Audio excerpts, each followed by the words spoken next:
mensahe sa ato ng sabot. Mao ang pagsunod sa kinabuhi ni Jesus.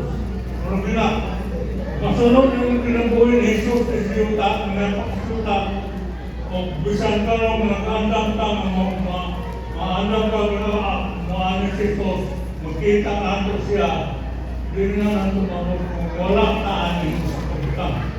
Ang kuwan sa Ginoo, para rin mo makabot ang imong kalabuton, aron ka maluwas.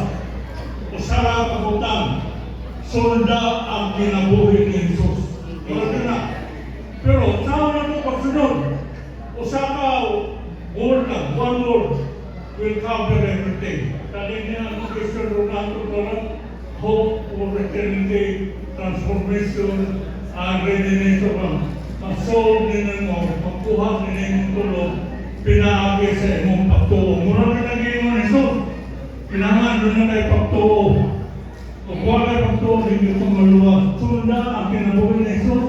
Jesus ka sunod. Pero kung wala pagtuo, panabang ni Jesus, may mga kapot mo, kaya nabuhi mo ang kinabuhi ni Jesus. Karot, tamtan-tanan ito. Nagbuhat sa iyong pagkanin. Muna ating panahon. Muna itong panahon. At ako kinabuhi ni Jesus. Sana naman po kinabuhi. Kung doon lang kayo pagtuo, insampo. Sige, pagtuo rin na itong pangiwat ni Jesus. Ihatag ni mo agaw-agaw. Namin mong pagtuo, magatubo.